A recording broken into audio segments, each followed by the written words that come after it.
Mary, can we please have roll call? Mayor Pro Tem Silva, Present. Councilmember Stefan, Present. Councilmember Present.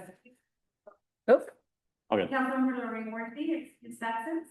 Councilmember Maria Roscoe, present. Mayor Rosales. Present. All right, moving on to presentations. We have a presentation of the GYC, the new one for the 26-27 year. Who's doing that? Jessica? Jessica, yes. Okay. Jessica, mic's all yours.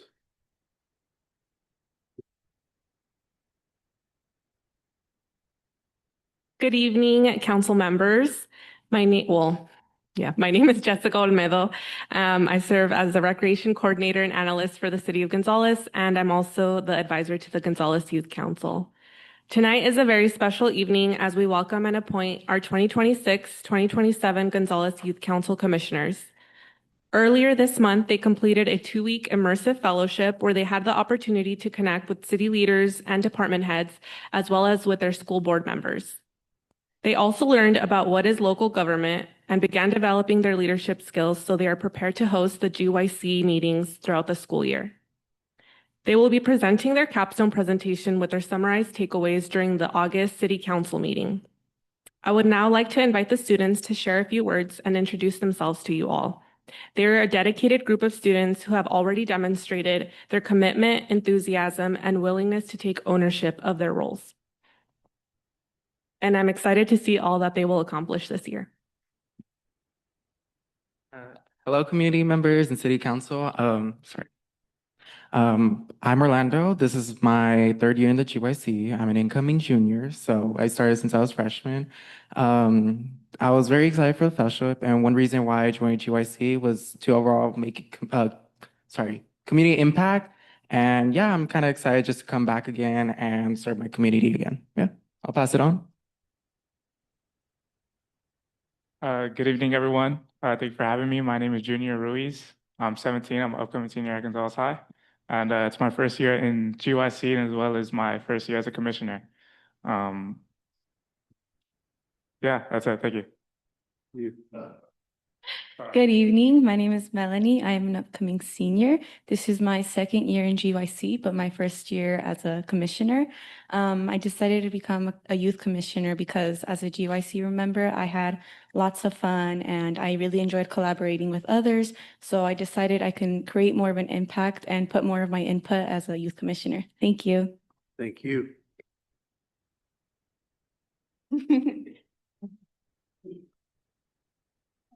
Well, welcome. Well, welcome very much. Yes. All right, moving on to the next item, 5. When do they start coming to our meetings? Well, we start school. They're welcome to stay now. Trust me, go home. You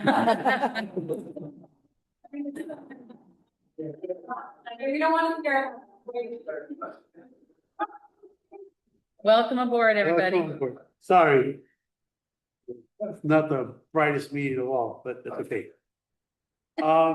Moving on, comments from the public. Any member of the public wishing to address the council may do so for a period not to exceed 2 minutes on any item not on the agenda.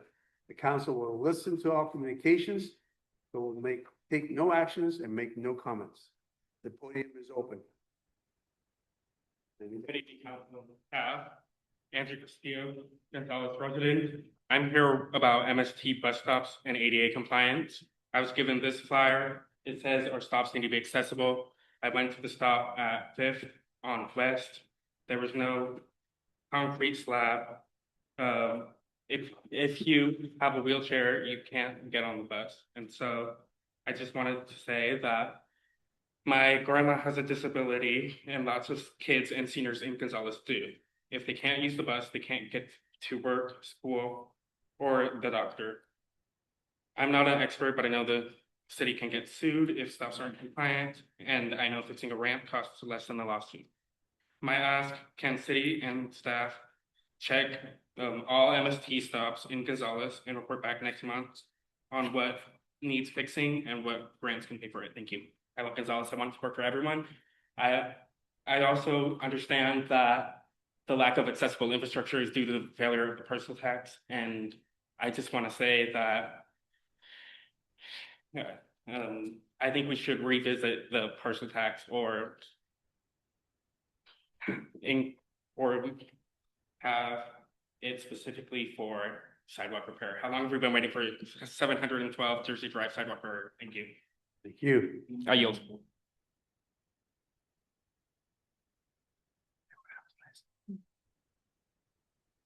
All right, seeing no one else come to the podium, then I'll go ahead and close the public comment period and bring it back for council discussion or action. So the next on the item on the agenda is consent agenda, item 6.1, 6.12.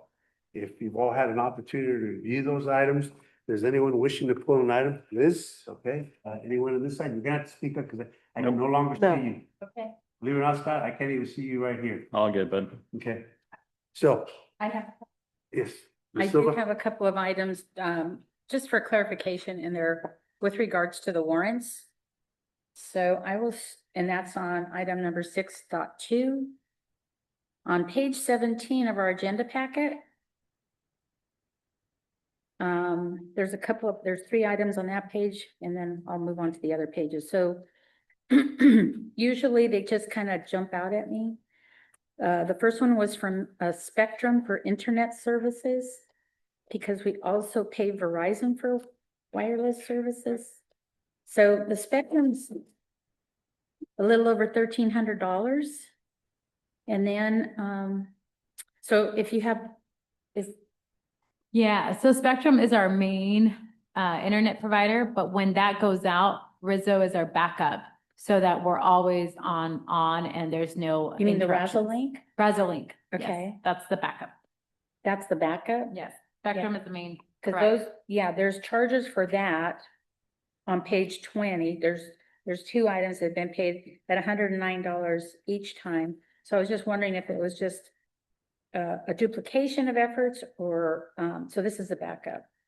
Okay. Typically on some of those warrants, when they're like internet or website, we split them and charge them accordingly to the departments or across the board. Okay. So that might be what the split is. It might have been a 1,200 and it got split in half, but you said Okay. it's a 7.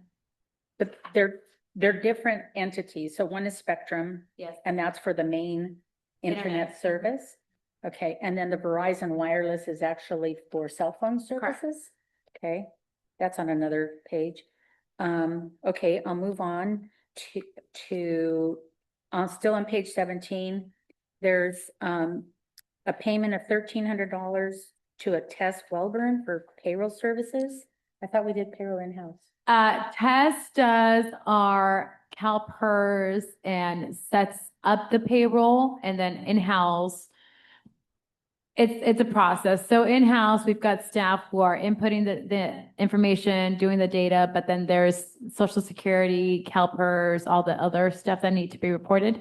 She has that expertise and she's doing that. Tess is originally from Greenville County. So she's doing just a portion, sends it back, and then we print out everything in-house. Okay, But she's got an expertise we still don't have in-house, so we'll build that into the future. got it. So we're depending on her for a small service. Okay. And then I know I've talked about this before, payment to SPCA for $7,020. And on the report, I only saw 3 for the month of June, but is this a cumulative for like a quarter? Is that what we talked about in the past? Is it like a quarterly charge? That's 7,020?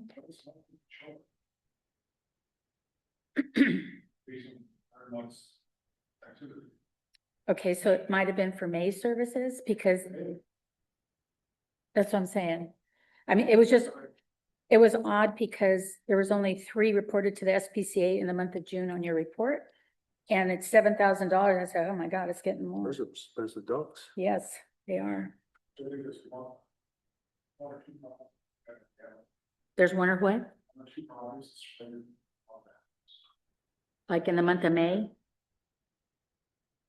Okay, all right. If you could get back to me, that'd be great. Page 18 now, I have a couple of items. What is Zanjero LLC for the Puente del Monte? Is that for some of the preliminary work for the? It's for $22,000. 22,175 and change.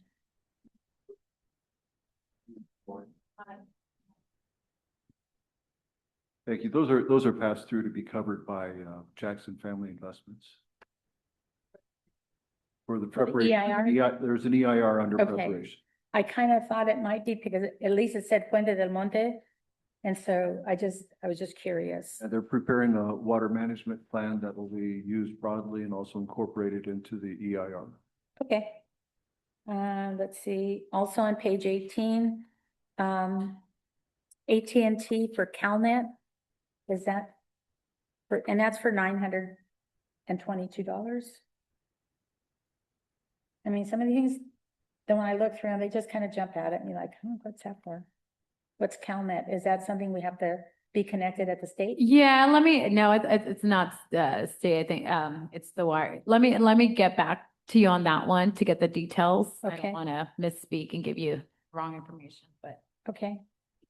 And then you kind of explained that Razolink, there was 2 payments, one on June 30th and one on July 2nd to Razolink for internet for $109 each time. And again, I didn't know what it was. Now that I know it's back up, we can move on to the last thing on my list on page 21 to MP Express, a notice to appear prints for almost $1,200. Yeah, that would be a police department item for printing of citations. Oh. Okay. So we have to pay somebody to print out Yeah. tickets? Yes. Oh, okay. Printing out. Oh, you can't print them in-house? No? No, they're judicial council approved Oh, citations that be. certain wording? The rules of judicial councils. Okay, They have to be printed by a special printer okay, and duplicated. okay. Thank you for the explanation, and that's all I have. If there's no additional questions, then I'll move to approve our consent agenda as presented. need a second. Second. Okay, all those in favor, please signify by saying aye. Aye. Opposed? So carries. All right, moving on to the regular agenda. And if you go to item number 1, and I'm not sure who's reporting on that, but it's on the use of military equipment. Is that you, Mike, or is that the chief? That is me. Okay, could you read that into the record, please? Yes, so this is the Republican considered resolution 2006-41, resolution of the city council of the city of Gonzales, approving and accepting the Gonzales Police Department AB 481 fiscal year 2025-2026 military equipment report pursuant to government code section 707(1)D and renewing city development with 2022-131. Approving the Gonzales Police Department policy rule 79 military equipment. Report? Staff report? I'm ready. I've been told to be brief as possible, so I will try my best to do that. I realize that the staff reports, some of them tonight are fairly long.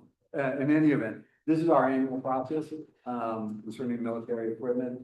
As I think we discussed at when we introduced the annual report, effective in 2022, the law requires all legislative bodies such as the city to adopt ordinances approving military equipment policies. This is part of the new transparency laws that came through around this time. Turned out that lots of cities had military equipment that they had back in storage in anticipation of use for some future need, a riot, that sort of thing. our uses here, and as we'll discuss in a minute, are the equipment that we have is rather modest compared to some of the other cities that were reported to have things like, flamethrowers and rocket launchers and tanks even down in Southern California. So but nonetheless, the requirement is that the Gonzales Police Department military equipment policy, is that the city has to adopt an ordinance that sets the policy. And the policy was adopted by ordinance in 2022 on June 20th of, already 2022. And it's something we have to do on an annual basis. It's a very rare set of circumstances where we adopt an ordinance and then we had to go back and renew it on an annual basis, but that's the law, that's what we have to do. And the review of the ordinance is facilitated by the preparation of the annual report that's prepared by the police department that lists all of the equipment that is owned by the police department, all the quote unquote military equipment that is owned by the police department, and gives information about how often it's used, what the costs of maintenance are, that sort of thing. On June 15th of 2026, the council received the police department's 2025-2026 annual report on military equipment. And then what we had to do is to post the fact that we were going to hold a public meeting this evening, so that anybody from the public could come and comment on the report using information that's contained therein. And we also posted the policy, the existing policy that we have in place, as well as the annual report on the city's website. In Gonzales, the only military equipment possessed by the police department is 9 semi-automatic rifles, 3 38, is that millimeter, Chief, AMM, less lethal projectile launchers. Those were actually already in the possession of the police department in 2022 when this new law came into effect. So they were not purchased post the adoption of this law. And then we also have 2 unmanned aerial systems, i.e. drones. One was purchased in 2023 with grant money, and the other was purchased just this year in February, also with grant money. They have different purposes. The older drone is a larger drone. The smaller drone that we purchased in February was the small unit that can fly in and out, easier to maneuver. It could be used in hostage situations. It's mobile enough that it could fly inside of a car or inside of a bus if somebody was being held in a bus, that sort of thing. So they have different uses, but we have folks that are trained to use both of the drones that we have. The report that we introduced in June contains a summary of how the equipment was used, any complaints or concern received about the equipment, and any associated costs related to the equipment's use. For this reporting period, all the equipment was utilized for periodic, limited, and minimal use in public and or training purposes, and all costs were contained within budget appropriations. Port does not seek, and we're not seeking at this time, the future acquisition of any military equipment. So what we have is what we're anticipating we're probably going to have for the upcoming year. Staff believes that the use of all military equipment is complied with the city's adopted military equipment policy, which is the ordinance that we adopted back in 2022 and that we renew on an annual basis. So this evening, the council should open and hold the community meeting to receive any comment that we may receive on the annual report that was presented to you back in June. And thereafter, state law requires that the city review and consider renewal of its ordinance and military equipment policy. The resolution that you have before you this evening has all the necessary findings to renew the ordinance that was adopted back in 2022. None of the circumstances that were considered at the time that ordinance was adopted in 2022 have changed. So it makes sense to continue on with that policy without any, or that ordinance without any changes. So based on this determination, staff believes that both the annual report and the ordinance and policy 709 could be renewed for another year by way of the resolution you have before you. So again, we're just asking you to go ahead, open the meeting, take any public comment, close the meeting, and then consider the adoption of the resolution. I'm going to go ahead and open this for public comment. Anyone from the public wishing to comment on this item may do so. And again, you're limited to 2 minutes. Seeing nobody rushing the podium here in the room, then I will go ahead and ask Joanna I apologize. I'm gonna memorize your name just before I leave, I promise. It's okay. Do we have any comments via Zoom? We do. We have Henry and April. Okay. Mr. Martinez, I believe you're online. Unmute yourself. All right, I don't know if you guys can hear me. Yeah, I can hear you. All right. I hearing what the lawyer was talking about. You guys are talking about getting a new drone. There are 2 drones. There've been 2 drones. I'm only aware there was only been one. Nope, it's been 2. So I mean, as it stands, the city doesn't have any money, and especially to be. The grant money, Mr. Martinez. But it costs money to maintain them and use them and run them. I mean, you guys just lost the last measure, and budget cuts and money needs to be shifted elsewhere, just not to the police department. We need to be focusing more on the fire department and getting the money they need. And like, I'm pretty sure a lot of people didn't know that there's a second one. And a person like me, I'm aware of everything that the police department has, and I didn't know there was a second one. So I'm pretty sure everyone else doesn't. But you guys seriously need to be looking at budget cuts, and buying military equipment is not one that we need at the moment. So you guys really need to advise this, and hopefully you do guys put that meeting out there so everyone else can hear and talk about it. And I don't know. I'm looking forward to that meeting. That's all I got. Okay, thank you. Anybody else? Anyone else? Joanna? No one else on the Zoom. Okay, thank you. Mary, any comments via email? Okay, then I'll bring it back for council, either further discussion. And I just for the record, I will note that the ordinance that was purchased this year was the drone that was purchased this year was purchased by way of an ordinance, which means it appeared on 2 different agendas. I remember. And we had a noticed hearing for that was published as well. So, And it was all done with grant money. yeah, all right. All right, I have one quick question. you all right? Go ahead, Liz. I just wanted to make sure that within our, I don't want to call it, I guess it's an ordinance, that there is something in there that when equipment becomes obsolete or no longer usable, is there a part in there that describes how it will be handled? So, It does not, but we would have to, if we were gonna dispose of the property. Right. We'd have to come back to you and let you know. Oh, As okay. part of the approval of the new annual report, we would say that it's our recommendation that we surplus whatever. Okay. Such and such. So yeah, you would know when items are removed, just like you know that when items are added. because I mean, eventually at some point they will become obsolete or no longer usable, I would imagine. That's correct. So, okay, thank you. Any other comments from council? Mr. Mayor, I move that we approve item number 7.1 as presented, which is resolution number 2026-41. I have a motion. Do I have a second?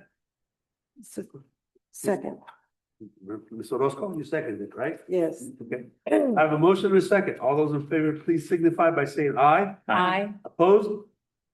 She carries it. All right. The next 4 items are all on assessment districts. And I know they all have to be read into the record, but one is for California Breeze. The next one is Canyon Creek. The third one is the industrial park. And the fourth one is Cipriani Estates. Because it's under district elections, Mr. Funk will not have to step off, even though he resides California Breeze Homes. He's the lone representative, so he will be able to stay on council. On Canyon Creek, Ms. Orozco has to step off, and then on Cipriani Estates, I will be stepping off. So who's gonna be kicking off these 4 items? So let's start with the staff report, and then we'll go through our annual process of making people leave the room. Okay. Like, being in grade school, isn't it? All right. Go to the office, right? So, but yeah, I've got a little chart to make sure that I ask the right people to leave at the right time. So this is, as you indicated, part of our annual process for the approval of the assessments in the 4 different assessment areas that we've established in the city over the years. The engineer of work, which is Harrison Associates, provided the engineers' reports that were presented to you they were filed with the city on May 22nd of 2026, and the council preliminarily approved the engineers' reports on June 15th through resolutions 2026-30 through 2026-37. And then we also, by way of those resolutions, set a public hearing date for consideration of each one of the assessments for each district for today, July 20th, 2026. And it has been duly noticed and so forth.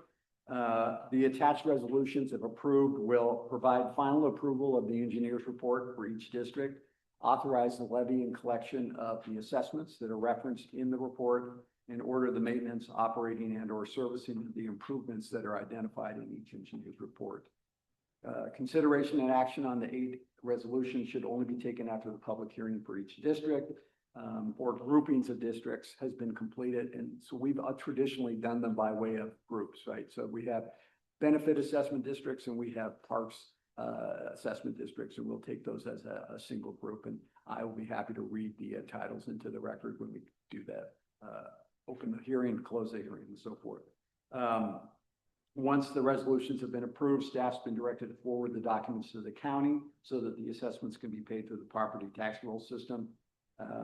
Harris has recommended, and we agree with the recommendation, that we adjust the maximum assessment. That's not necessarily the amount that's assessed every year, but the maximum amount that we could assess if we went to the very highest limit by the current CPI, which was 3.79. That's the CPI we use for purposes of all of these.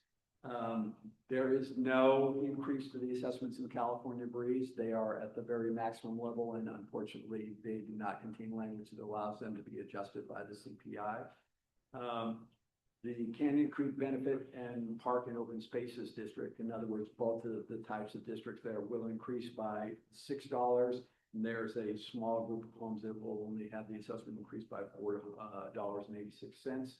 The Cipriani districts, the benefit districts have a proposed increase of $39.96 for lots 1 through 7, and a proposed increase of $25.74 for the other homes in lots 80. They are 86 through 66 and 70 through 75. In the Cipriani Parks and Open Space District, there's a proposed increase of $24.68. So these are fairly minimal adjustments. In the Industrial Park District, assessment in the Parks and Landscape District will increase by $25.76. And for the Benefit Assessment District, there will be an increase of $57. The increases in the Industrial Park Districts are based in part on the fact that we have an upcoming parkway and pond maintenance project that will impact those particular districts. So if we, I'll just say for the record that all funds collected for each district will be used for routine maintenance and operation of the public improvements and facilities identified in each engineer's report, labor, overhead, and staff costs, and for maintaining capital reserve fund balances. That's something we started doing about 5 years ago, was set inside some money for the big cost items that we can only do when we collected enough money over a period of years through the assessment process. So staff recommends that the council adopt each of the resolutions confirming the district diagrams and assessments and levying the assessments in the respective benefit and landscape maintenance assessment districts, and that we take them in groupings. So since there is nobody that's conflicted from the industrial parks, that would be the first grouping that we would like to recommend that you take action on after the hearing. So I will read the titles of those are resolution number 2646, a resolution of the City Council of the City of Gonzales confirming diagrams and assessments and levying annual assessments pursuant to the Benefit Assessment Act of 1982 for fiscal year 2026-2027, Gonzales Industrial Park Benefit Assessment District, and then resolution number 2026-47, resolution of the City Council of the City of Gonzales confirming diagram and assessments and levying annual assessments pursuant to the Landscaping and Lighting Act 1972 for fiscal year 2026-2027, Gonzales Industrial Park Landscape Maintenance Assessment District. So we can have you open the public hearing on those two resolutions. Okay. So now the public hearing is open for anyone wishing to comment on this item, and it's for the industrial park, which is over off of River Road. Anyone wishing to comment may do so for a period not to exceed 2 minutes on this particular item. So at this point, I don't really see anyone rushing to the podium. So I will ask Joanna if we have anyone via Zoom. There is no one via Zoom. Thank you. Mary, any comments via email? No comment via email. Okay, we'll bring it back for council discussion or action. Mr. Mayor, I move that we approve resolutions number 2026-46 and resolution number 2026-47 as presented. Do I have a second? Gotta have a second? Second. Who was that again, Maria? Marietta. Okay. We have a motion and a second. All those in favor, please signify by saying aye. Aye. Opposed? Motion carries. Okay, the next group is the California Breeze, and again, we don't have a conflict of anybody in the California Breeze, so the two involved resolutions are the here we go. Resolution of 2026-42, a resolution of the City Council of the City of Gonzales confirming diagrams and assessments and levying annual assessments pursuant to the Benefit Assessment Act of 1982 for fiscal year 2026-2027. California Breeze Benefit Assessment District phases numbers 1, 2, and 3. And resolution number 2026-43, a resolution of the City Council of the City of Gonzales confirming diagrams and assessments and levying annual assessments pursuant to the Landscaping and Lighting Act of 1972 for fiscal year 2026-2027. California Breeze Parks and Open Spaces Maintenance Assessment District phases 1, 2, and 3. All righty, thank you. I'll go ahead and open up for any member of the public wishing to comment on this item. Again, you're limited to 2 minutes presentation. So anyone wishing to comment on this item, may again do so at this time. And again, not hearing anybody rushing to the podium, I'll ask Joanna. Do we have any comments via Zoom? No comments via Zoom. Okay. Mary, do we have any comments via email? Okay, I'll bring you back for council discussion or action.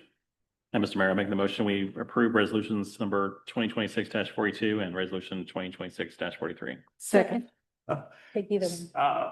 I'll take Maria, since she's been on it That's- steadily, so we'll stay with Maria. So I have a motion and a second. All those in favor, please signify by saying aye. Aye. Opposed? She carries.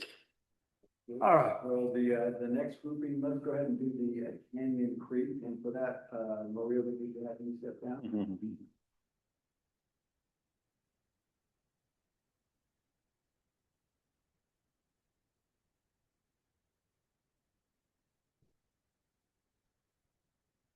All right, so the next grouping is resolution number 2026-44, resolution of the City Council of the City of Gonzales confirming diagrams and assessments and levying annual assessments pursuant to the Benefit Assessment Act of 1982 for fiscal year 2026-2027.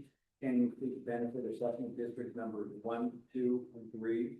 And resolution number 2026-45, resolution of the City Council of the City of Gonzales confirming diagrams and assessments and levying annual assessments pursuant to the Landscaping and Lighting Act of 1972 for fiscal year 2026-2027. Canyon Creek Parks and Open Spaces Maintenance Assessment Districts numbers 1, 2, and 3. Mayor, if you'd be so kind as to open the public hearing window. All right, we're open the public hearing on Canyon Creek's assessment districts. Anyone wishing to comment may do so for a limited time of 2 minutes. Seeing again, no rush to the podium, then I'll go ahead and ask you, do we have any comments via Zoom? No comments via Zoom. Any comments via email, Mary?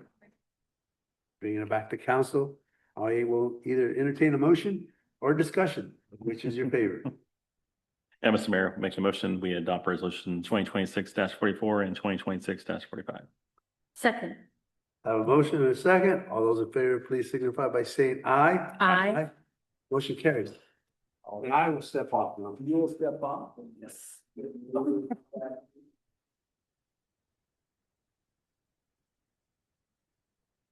The tag team. Pat, you ready?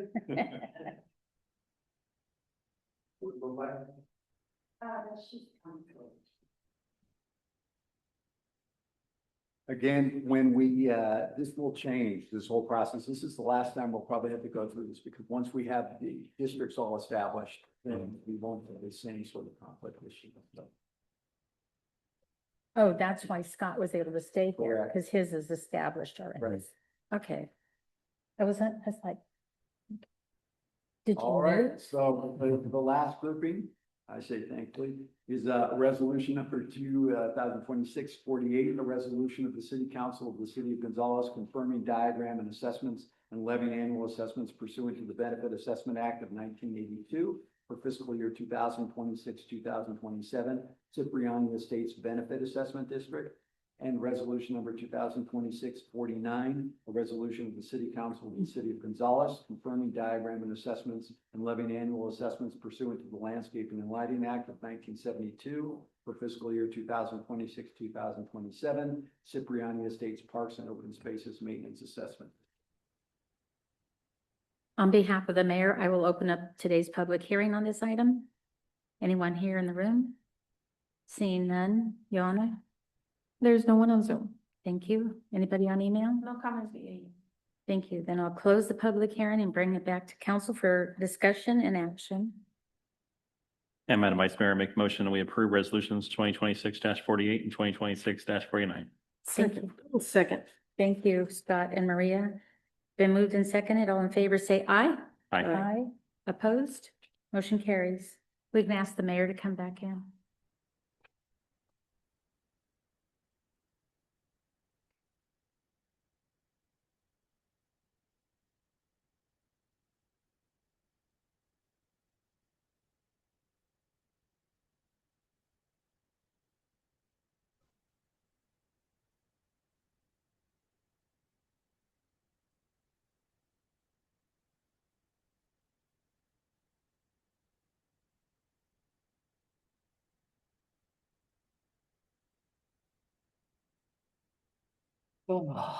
Okay, moving on to agenda item 7.6, direction to staff on term limits or length of service on the council. So staff report.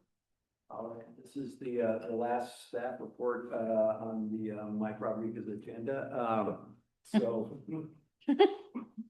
staff, as you requested, wanted some information, some background information on the imposition of term limits for council members and or the mayor. This issue has been raised on a couple of different occasions by different folks, so appropriate for us to bring back the information. Currently, council members serve standard 4-year terms in the city of Gonzales, and the mayor serves a 2-year term. There are no term restrictions in Gonzales. You can serve as many times as you want. You can serve consecutive terms, or you could have breaks in the term, but basically there is no limit to the number of years that you can serve either as a council member or as a mayor of the city. Quick survey in Monterey County indicates that the term limits are not enforced in every city except for Pacific Grove and Monterey. So those are the only 2 cities in the county that have term limits currently. And those term limits are for the entire council or just the mayor? You know, I don't know for sure. I didn't check that. I just checked which cities have term limits. So pursuant to Government Code Section 36502, the Council of the General Law City, which we are, is authorized to ask voters to decide. So it's not a city council member decision. It's something you have to go to the voters to ask. You can ask them to decide whether to limit the number of terms that may be served by a member of the council and or the elected mayor. It doesn't have to be both. It could be one or the other. Term limit measure must be approved by a majority vote. So in other words, 50% plus 1 vote. The somewhat tricky part is that this particular type of measure must be submitted to voters at a regularly scheduled election. And those are established by way of statute on specific dates. And currently there's only one regularly scheduled statewide election left in 2026, and that is the election in November of this year. And there are no regular state elections scheduled for 2027. So the thing also to remember is that if approved, term limits are only applied prospectively, so they would not apply to the terms that had already been served by the current elected officials. So for instance, if you were in the middle of your 4-year term as a council member and this thing passed, you would be able to complete your full 4-year term before the new term limits apply. So it's a long stretch when you actually do apply the term limits. Policy considerations regarding term limits. Those that are in favor of the term limits say it's an incentive to new candidates to run for office. It limits potential abuses of power by incumbents who stay in office too long, promotes new ideas and fresh approaches, and it also allows officials to focus on policy making, including adoption of unpopular ideas without fear of reprisal. So, you're not constantly running for office and worried that your last decision is really going to be your last decision because you're going to get voted out of office. So that's sort of the arguments that folks who are in favor of term limits pose. Those who are against say that the result is a loss of experience by pushing effective policymakers, those folks who have local knowledge, contacts, and so forth out of office. It upsets continuity in implementing policies and projects. We have seen that to some extent in the city of Gonzales. Sometimes things take a long time to get done. The Vista Lucia project is a perfect example. Others feel that it's at odds with the democratic process, that you should be able to vote for whomever you want. There shouldn't be some rule that kicks in that says that no, you can't vote for somebody simply because they have served multiple terms previously. There is also an argument, although I've yet to see any real solid proof that that supports it, though, that term limits have an adverse impact on cities with districts.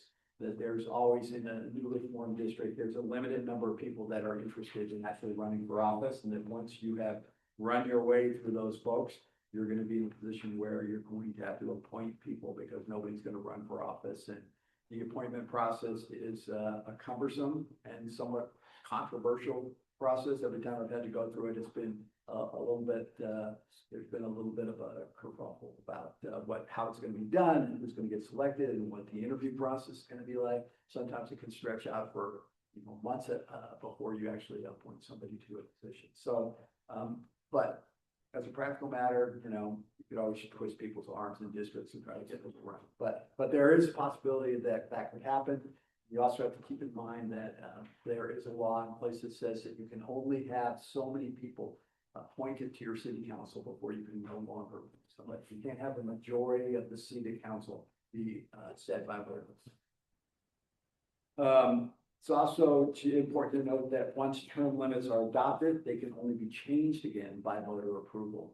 That's kind of an important point. And when I was doing some research on this and pulling up term limits resolution ordinances that were going before the voters, a lot of them were to fix problems that had come into place because of term limits that had been imposed. Either they were too long or they were too short, but you have to really strive hard to get it right the first time, because having to go back to the voters is, again, a cumbersome process.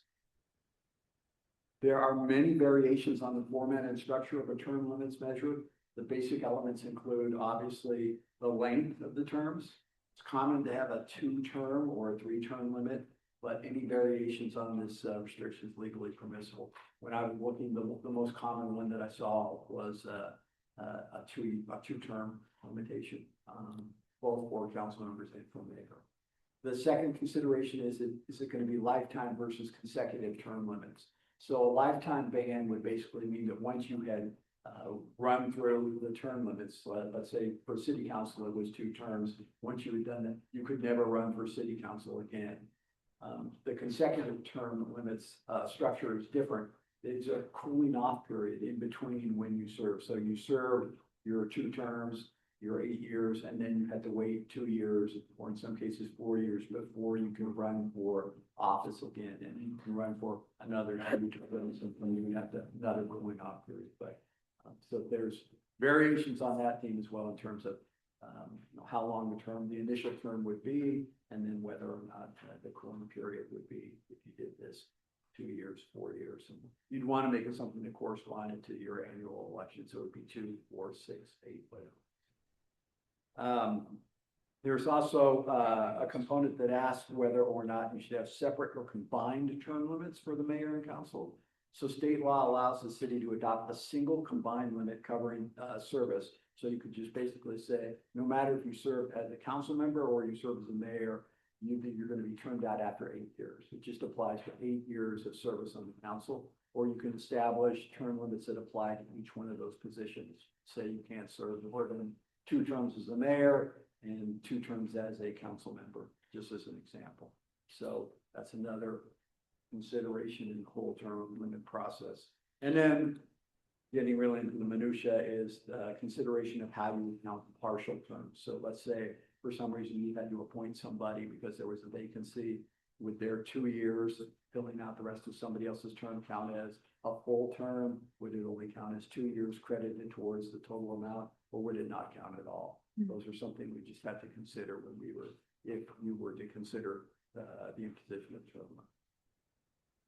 limit. If the council desires to immediately proceed with a term limit ballot measure, we would really have to get moving fast. The council would be required to adopt and transmit the ballot measure and all the associated documents to the county by August 7th. That's the deadline for all ballot measures. So essentially, we'd have one meeting to do that.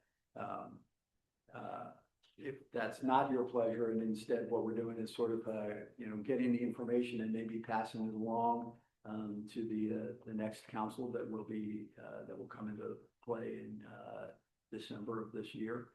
That's fine as well, as to make them aware of what the term limit process is and so forth and so on. So, but staff's now requesting direction regarding, does the council wish to propose a ballot measure to the voters at the November 2026 election to establish term limits for council members and the mayor? If yes, what term limits for council members does the council want to propose? And if yes, does the council want to establish lifetime versus consecutive term limits, or separate or combined limits for the mayor and council? So in other words, we'd have to agree on what all of this term limit ordinance would look like this evening in order to have staff prepare to bring it back for your consideration at the next meeting. I should open this up to the public just to see if there's any public comment. Any member of the public wishing to comment on term limits may do so at this time. Again, you're limited to 2 minutes. You want anybody on Zoom wishing to comment? No one on Zoom. Okay. Mary, any comments via email? Okay, I'll bring it back for council discussion. If anybody wants to start, if not, I will. Okay, I've asked staff to bring this up.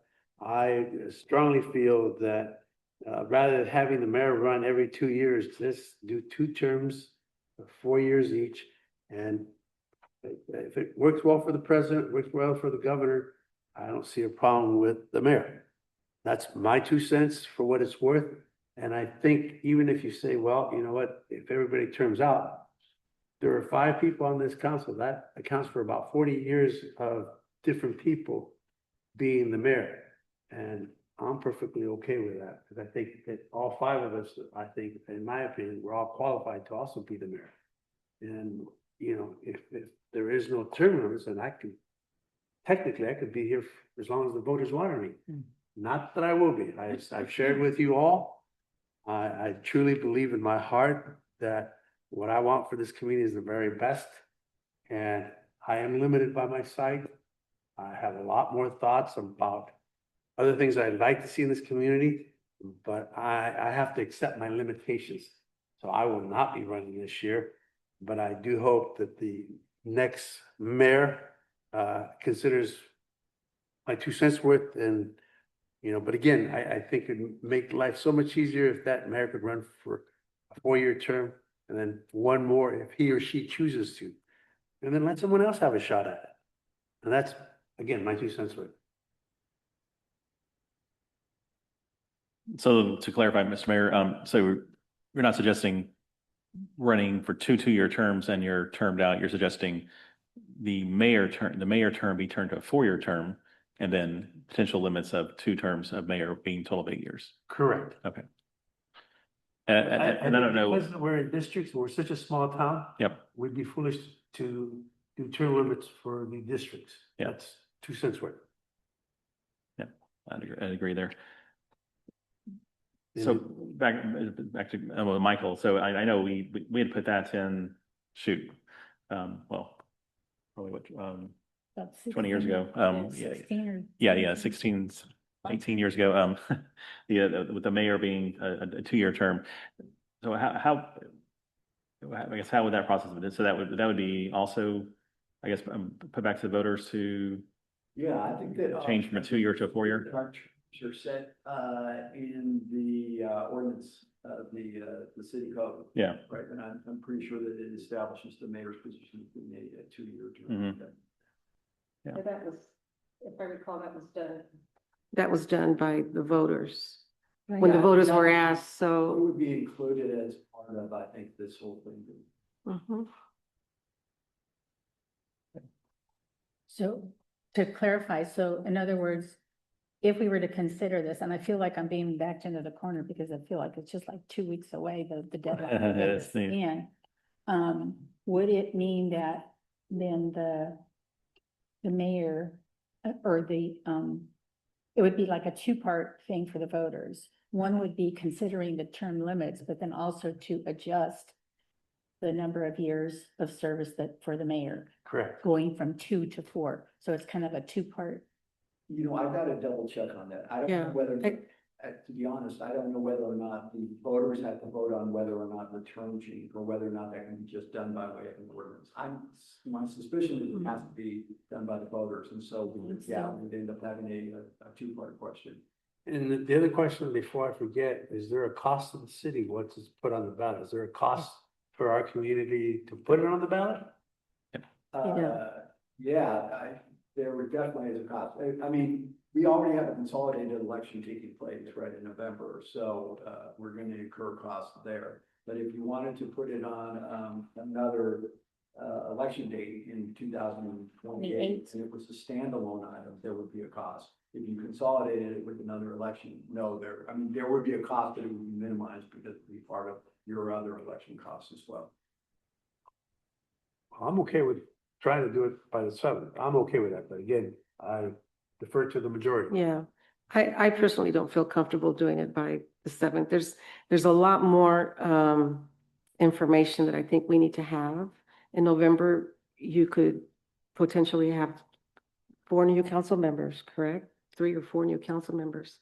And I feel that they should probably have a say or an opinion as to how they would like for us to proceed. But it's just a lot of information for me to be able to say, yes, proceed and have it on the agenda by August the 7th. There's a lot of information on the report that I think we still need to study it a little bit further.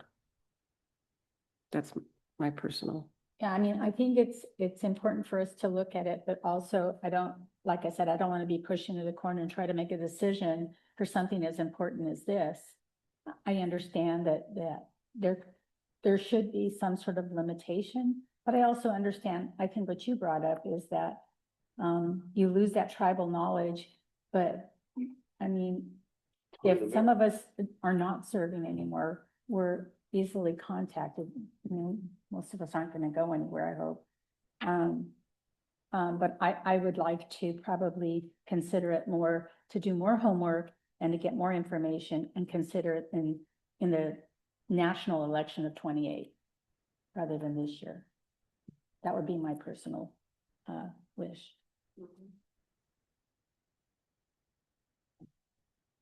What say you, Mr. Funk? Yeah, no concerns there. I think that makes sense. You know, 2 weeks for staff to get it in. I think there's other things out there I'd rather have staff focus on. Well, the direction is 2028. That should give you enough time, right? Okay. And I'm happy to take direction or any further research that you want. Yeah. How this has worked, what's been. Yeah. If any of the cities that have established term limits, you know, what their take is on it. Has it been successful? If they have problems, that's what. Yeah. So. Yeah, and I fully agree that the mayor should be a 4-year term, and so I think if we were to put that on the ballot, you know, to your point, in 2028, then with that we can look to limit it to 2 terms. So wouldn't have any concerns there. Mayor position is at large and so forth. Yes, exactly. Other wouldn't be messing up the district process and have to go through. Trying to reset that would be something that Yeah. I would retire. And come September, there will be 4 new positions, because I'm not running. So there'll be 4 new people on this Yep. council. I agree. Yep. Okay, so your direction is given 2028? Well, you can't bind anybody, a future council to vote some specific. way. No, I'm not binding them, I'm But just the saying. idea is that, yes. But we Don't can worry, give, I'll be back. we can give direction and bring it back in November. Our obligation is to make sure that we let the council know, hey, if you're interested in doing this, this is when you have to Yeah. do it by, and so. forth Yeah. and so on. Yeah. Yeah. We'll bring it back in November before I leave. Mike. That's right. All righty, moving on. Set it up for a hearing in December. Moving on. Item 7.7, I believe is surplus property. Who's taking that report? That'll be me. Thank you very much. You're very well. Kevin Kinnison Brown, Community Development Department. And I've got 65 no, I don't. Really? I just wanted to say that we're in a process of notifying, go to the end slides with the 2 visuals on the neighborhoods. After notifying 900 people on a state list of our availability for properties to sell, no, go to the images of the neighborhoods, just up a little bit, that one and that one. We're gonna flip between those 2. At the end of the close of the notification period, which was 60 days, we had one person engaged, one company engaged with us, and their name was one that Aurelian submitted it? Construction Group, and they were interested in 2 sites.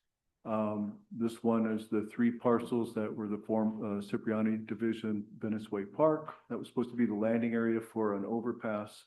And then on the next screen was the Marchetti property at 99, 1 acre, 0.99 acres. And what that does now is, with the 1 party, is it triggers city manager, and we're asking for the city manager and city community development director to begin negotiations for finding a sale price. Had we had more interested property developers, the state law says we should defer to that one who's proposing the most affordable housing. Well, I have one, and they've put on the table that they would at least supply 25% of the housing as for affordable. So we're building 4 units. I guess that's 1. But we've yet to do that. So we're just here today asking for authorization to, get a price on the property and engage a discussion with this potential builder for either of these sites. The image 2 above was one more out of the screen. Yeah, that one.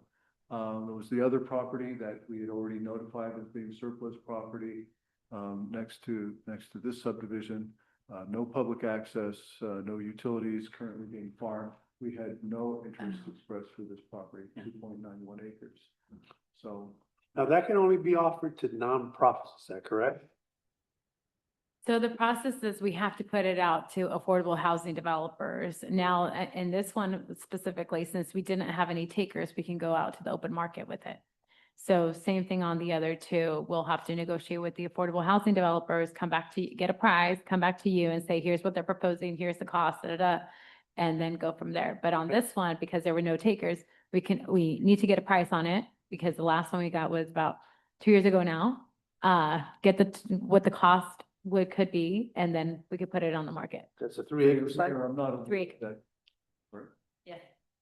It is 3 acres. Yeah, 2.9. Yeah, I'm not aware of there being a nonprofit qualification. There is not. It's open market. You sell it to whomever we want once we get past the affordable housing hurdle.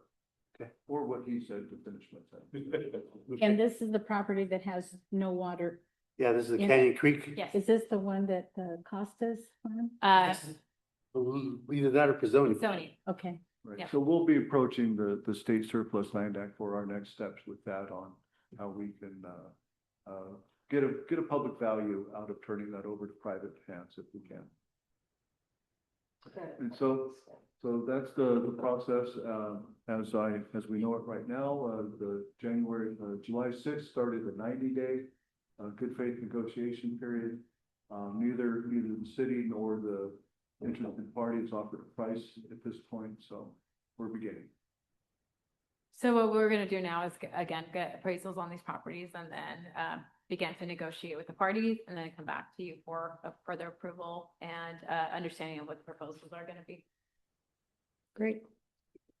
And one of the alternatives presented in staff report is the council could decide not to sell one of the properties, but that would be counter to the direction and the momentum we've had to date here. Thank you. Okay. I think we were just looking for, yes, keep going from you guys to make Keep sure going. we're still on track. Keep going, but make sure that we get minimally 600 for that 1 acre lot. Minimally. And you know what, with the home prices at Gonzalez, I have a very good authority that, you know, I know something. Sunset or Sunrise Ranch just sold for 840, so. Yeah. It's not affordable anymore. I don't need to open this up to the public, do I? Or do I? No. Michael? There's no action. Did I have a resolution? There's no action. Yeah. Other than just a direction to carry on the direction, right? Yeah, Right. we all said yes. Yes, we all said yes. Doesn't hurt to ask if there's anybody. I'll go ahead and ask. If there's anyone that wishes to comment on this item, you may do so for a period not to exceed 2 minutes. Well, there he goes. He's Okay. gonna have a comment. Good. Good. Good evening, council and staff. My name is Andrew Castillo. I appreciate the work being done on the Surplus Land Act process. Since Gonzales is a small community, every publicly owned property represents an important opportunity. I encourage the council to make transparency a priority by keeping residents informed about the options being considered for each parcel, including housing, community facilities, and economic development. I'd also like to see how any proposals are evaluated based on how they benefit current residents, including affordability, local jobs, and long-term fiscal sustainability. Finally, I encourage the council to continue providing opportunity for public input before any final decisions are made. Thank you. Thank you. Thank you. Very good comments. Anyone via Zoom? No one via Zoom. Okay. Mary, any comments via? Thank you. So, the staff have direction. They're Yes. comfortable with. Okay, great.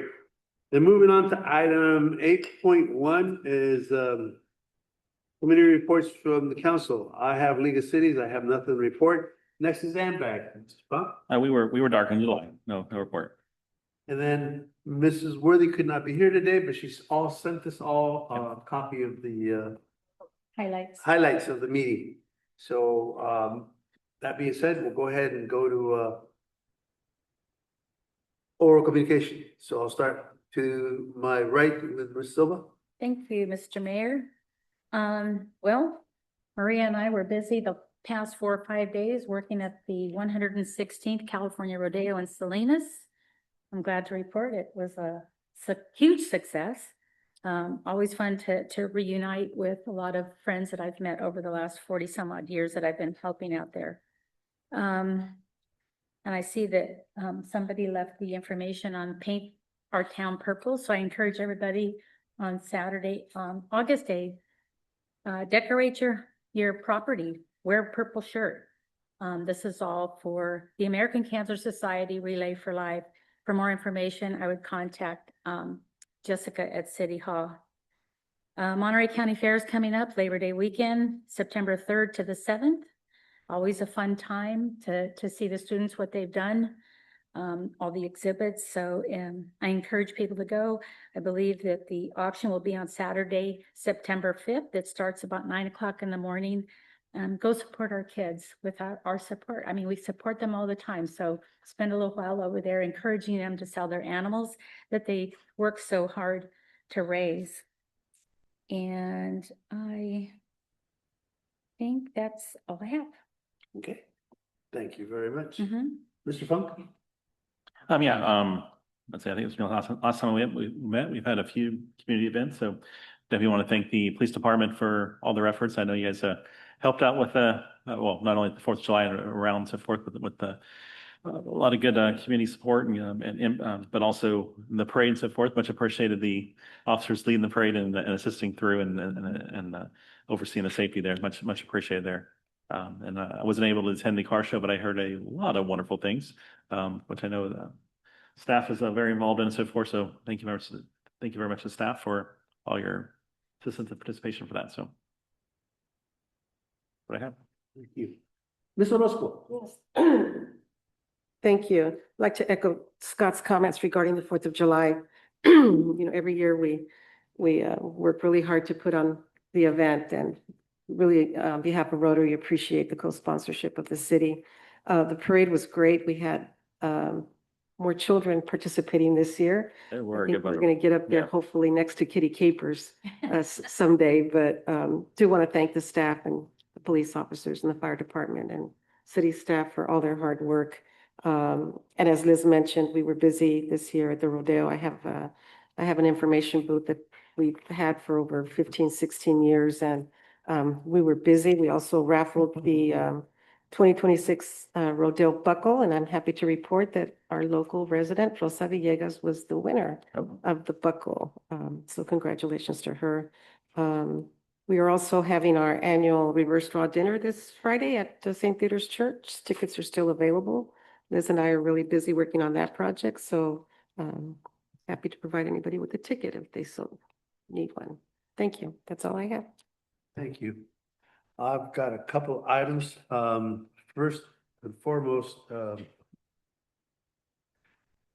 I know that we've talked about it at a number of council meetings about potentially purchasing some land for aeration fields.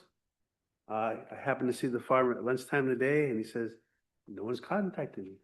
I need to, decide what I'm gonna do with that piece of property, but I really would appreciate it if you guys at least give me a call and say, look, we're still studying. We're not sure if we need 10 acres, 15 acres. We should decide 6 months from now, a year from now. I think it's when people are willing to offer us something, I think it's the courteous thing to do to say, look, we're still studying it. This is where we're at. This is what we think we're gonna need. So at least he can begin to make his own plans as to what he's gonna do with that piece of property. I don't think that's too much to ask. So I don't know if it's Otavio is gonna be doing or you, Ms. Gill, but I would appreciate if someone would follow back up with that person. If you don't have his number, I'd be happy to provide it to you. No, I know that I have in the past, but it's been a while. And we're still waiting. I mean, if we've talked to the water board and they're not so open to spray fields, so it would have to be an actual purchase to do something else with that land. We're not against it. We've got a few grants out there where we could potentially get the money to do a purchase, but there has been a conversation. It's just, it has been a few months. Well, the only thing that I can think of, if they're not willing to let us do that, the other option would be that unless something dramatically happens tomorrow, I think our community is going to continue to grow and more industrial business will be coming into town. And I think it behooves us to at least have additional expansion property, at least, fenced off and ready to go. That way, we're better prepared in the future. And I'm always looking, and I know this sounds stupid, but I'm always looking, 30, 40, 50 years out down the road. I won't be here. I know I won't be, but, hopefully my grandkids will be here. We'll see. Never know. But I think what they say, failure to plan is planning to fail.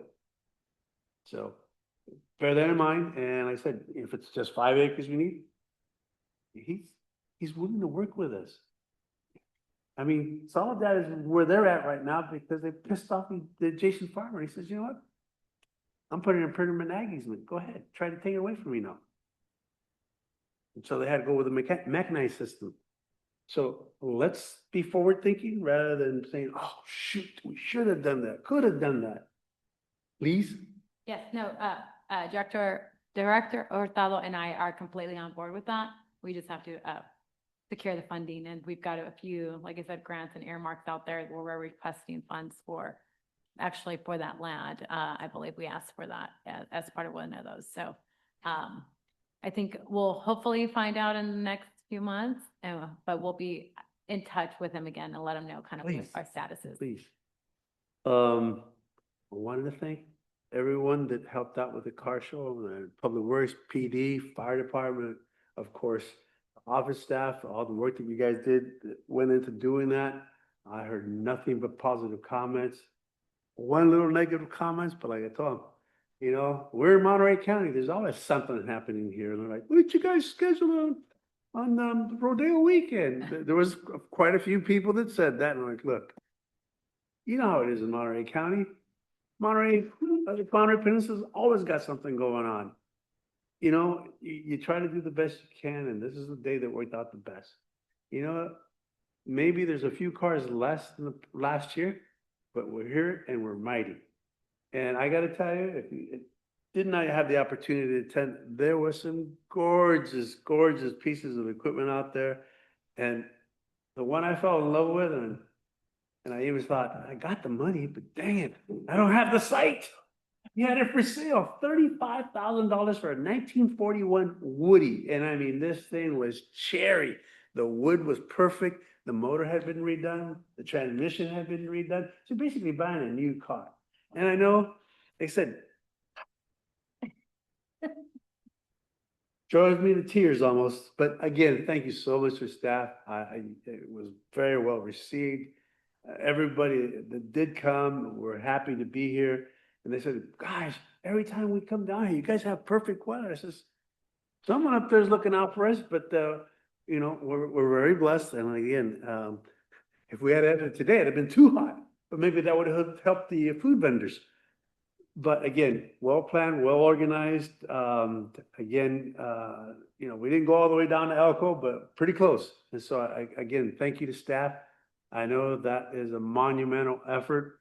It's not done by one person. It's done as a family. And I think the community that comes out to see that sees that. And it's a lot of them were local folks. So, you know, it was nice to see that reconnection that people were talking to their neighbors. Oh, hey, I haven't seen you. But they're talking about their favorite love, which is those vehicles. Last question I had for staff. I know it's been on one of my get her done questions, and you said it was getting done, is the signage off of Fifth Street. Is that finally in? Is it completed? Is it? I'll let Director Ortega Octavio? give us an update on that. Yes, so the Fifth Street Truck Ban project. The Fifth Street Truck Ban project is going to be underway on Wednesday of this week. We finally got we had the clearance from the encroachment permit department, and we finally got the clearance from the Caltrans inspector to approve the locations. So all the additional signage that went through with this change that we had to go through has been ordered, and the contractor will be here on Wednesday to begin installing the signs. So. And they should be in by the weekend, I'm assuming? 'Cause it's Well, I believe it's going to be like a week or two for them to get it. really in. But yeah, I don't know their schedule, but yeah, but they're going to begin on Wednesday. okay. So. Fantastic. Get those. Because they big- do have to have some lane closures. So they have to have some traffic control on the actual highway, so. Okay, well, we're that much closer to getting done, and I know the chief is chomping at the bit to send out those tickets, so. Much appreciated. All right, if there's no other comments, then we'll move on to city manager's report. I know. Excuse me, Jose, I have one more comment I forgot to mention. Rotary is having their annual golf tournament, August the 1st, and all proceeds from our golf tournament go towards scholarships for our high school students. I know Scott is very actively working on that project, so is Louis, and so is former city manager Renee Mendez. We do have a silent auction that we do that day, so if anybody wishes to contribute to our silent auction, I'm coordinating our silent auction items, so we would greatly appreciate it, any donations for that. And that's what. It's August the 1st, Scott? Laguna Seca. Laguna Seca. That may be Pebble.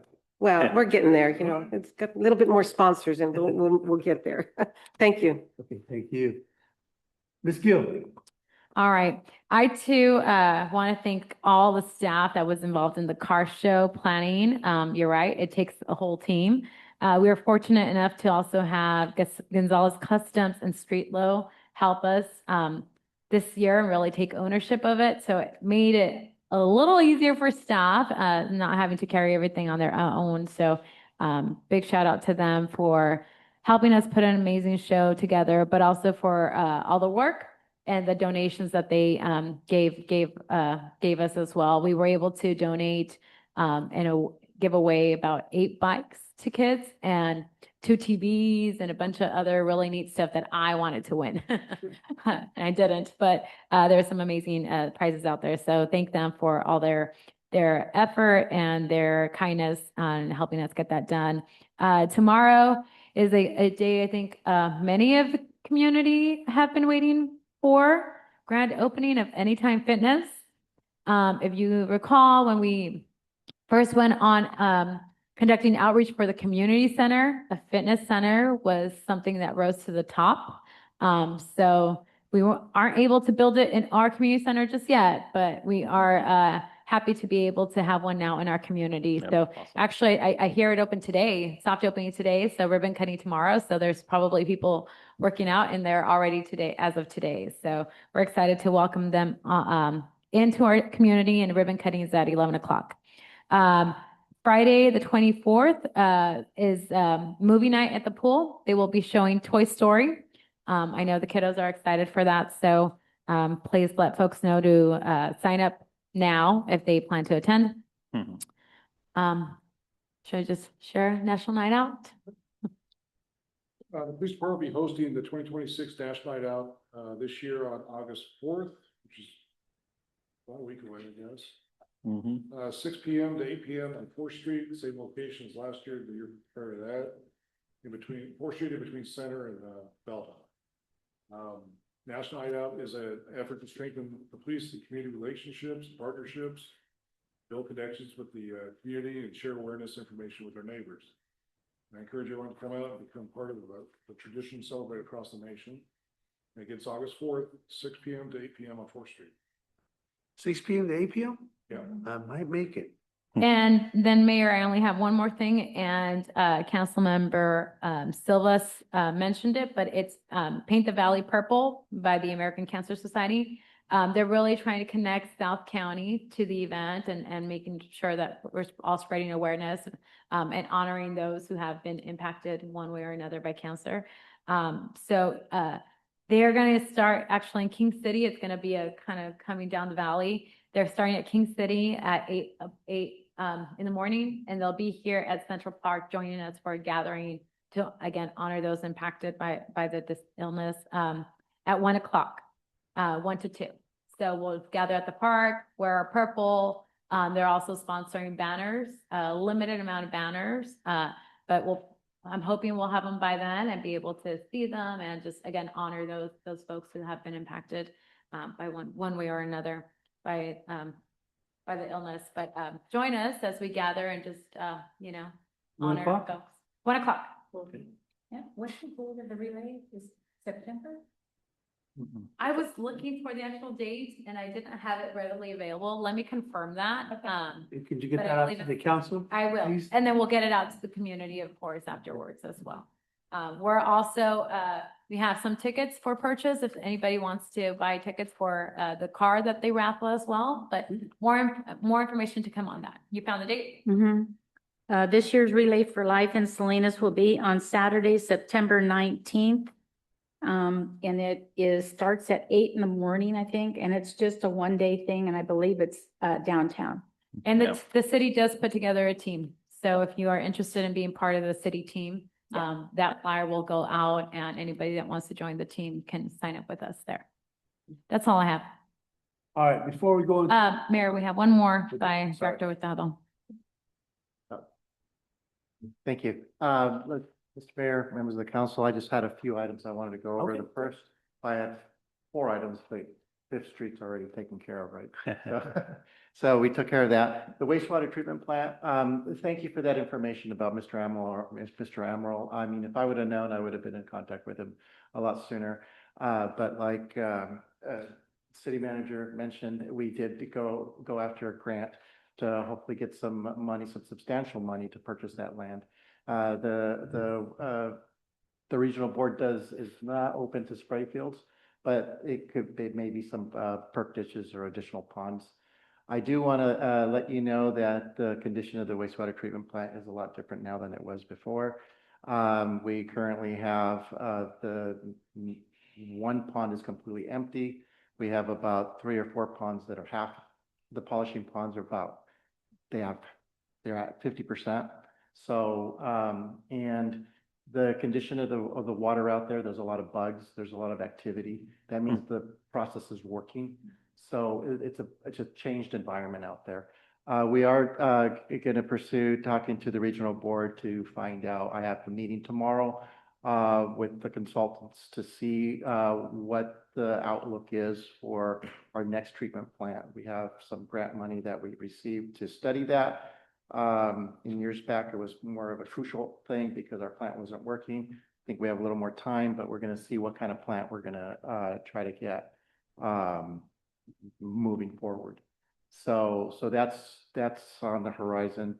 If we get some of this earmark, some of this grant money, it's for potentially purchasing additional land, also dredging the ponds that we have to add additional capacity. So that's just an update on the wastewater treatment plant. I did want to mention MST. MST did hire a consultant, and they're reviewing and analyzing every single stop in their area. So all of the stops are going to be surveyed, analyzed for ADA. So hopefully our residents can know that something is happening. I was on the interview council to hire the consultant, so I know it's been going on for about 4 months now. So work in progress there.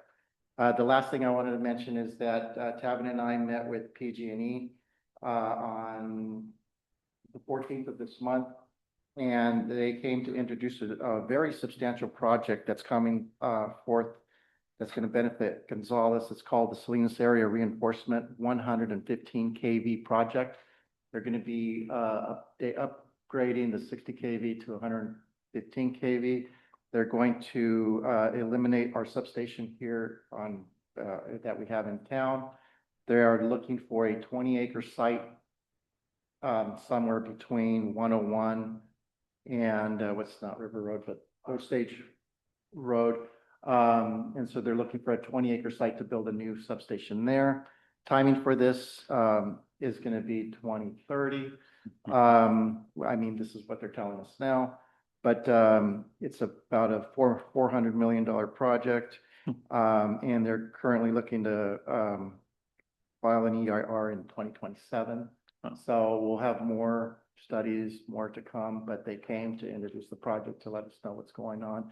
They're cold calling farmers and trying to figure out sites, and so they don't know who's who, and so they're still in their exploratory state of trying to figure out how they're going to get the 2 lines to Gonzales. So, and that's different from the reconductory project.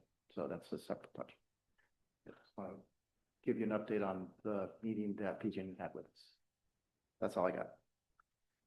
I'd like to add a little bit to that because I did get a call from one of the landowners who apparently has come to some sort of agreement right now with PG&E, and he's offering the 20 acres. And it's literally within rock throwing distance of the 115 kV that's already out there. It's a steel tower up on Johnson Canyon. So that sounds like it's moving along, and I'm glad to hear. I also spoke with Megan, and she mentioned that they're going to try to build 2 new substations, one here, one for Spence, and the Spence one is going to take supposedly care of all the marijuana farms out in rural areas that are just sucking up electricity like nobody's business. So go figure. And before I forget, just want to mention to the council here that our local winery is up for sale. And, you know, I know this is going to sound like a huge number, but in the grand scheme of things, it's actually pretty cheap. So they're asking $44 million for that facility. It includes 200 acres here in Gonzales and another 104 acres up on the hill there where the wastewater treatment plant is for them. It's over 500,000 square feet of warehousing available, plus the tank farm. I haven't priced out a stainless steel tank of that size in a very long time, but I know we paid over $1 million for our water tanks. So they can't be cheap. These are stainless steel tanks and there's a whole farm of them out there. And I know 44 sounds like a lot of money, but when you think about what we spent on two little buildings for $28 million, that's a steal. Oh, yeah. That is a steal. Would you agree, Mr. Funk? No, definitely. Yeah, definitely an asset sale for sure. That's it. And the beauty of that facility is not only is it, you get that much, but you also get what's called primary level service. So they pay for their own transformation, but that means your cost of electricity is that much lower. Plus they have high pressure gas there. So, you know, if you're, was it called blanching, right? I When would you say. do for, vegetables or you, Oh, yeah. yeah. Anyway, I'm hoping, you know, somebody like a Taylor Farms or someone, locally buys that thing and maybe we'll quit having different ownerships over the life of that plant. There's been like 4 or 5 different owners, you know, Coca-Cola owned it. Anyway, it started with McFarland's and Coca-Cola. Anyway, I just think it's a huge and valuable asset for our community. And I'd hate to see someone just come in and razz that whole thing, you know, but this is America. I mean, I remember when there was a brand new restaurant, Golden West, I believe it was. Brand new, it was like 2 or 3 years old. You remember they came in where McDonald's is, and they just razzed that. Only America, brand new facility like that, just took the bulldozer and knocked that bad boy down and threw it all away. I just think that's a huge resource. So I have talked to a local small operation that does vegetable packing, and so I suggest to them, you guys are looking for 60,000 square feet, hit a home run, go for $500,000 and, you know, rent out or lease out the rest. So we'll see. I'm really hoping for good things there because right now it was starting to get dilapidated with them not caring for the vineyard. So we've taken care of that, I believe, right? Yes. Okay. Yes. So if you hear anybody that's looking for 500,000 square feet, tell them we got it. Good. Mayor, I presented myself as a partner with Cushman, Wakefield, and the wine group in finding new life back in that facility daily on North Beaver. That, you know what, it wouldn't, I don't know what the cost would be, but maybe you can run that by Greg Finley and say, you know, why don't you advertise it on that light board? Why are we for sale? What the hell, what do we got to lose? Is there too? Somebody's traveling up to 101 on a regular basis, maybe they're going to Pebble Beach. But to your point, the effort on art is gonna, that returns an activity at that site is gonna pay for itself. Oh, for sure. For sure, Right. for sure. And by the way, the clothing store that was directly in front of the post office is now available for lease, so, and yes. I couldn't even understand how they stayed in business as long as they did. I mean, you know, don't get me wrong, but clothes, internet, Walmart, Costco, I mean, it goes on and on and on. All right, before we go into closed session, I'd like to end this meeting with a tribute to one of our past mayors. This is prior to citywide elections. He was nominated and voted into the mayorship, and that was in, geez, 30. Mary, how long we've been here? 35 years? 30. So it's been 30 years ago. That's the last time I was on council. And so Miss Liz Williams became the mayor. And so she passed away this past week. About a month ago. Oh, about a month ago, excuse me. So I'd like to hold a moment of silence and to honor her. So if you'll join me in a moment of silence, I'd appreciate it.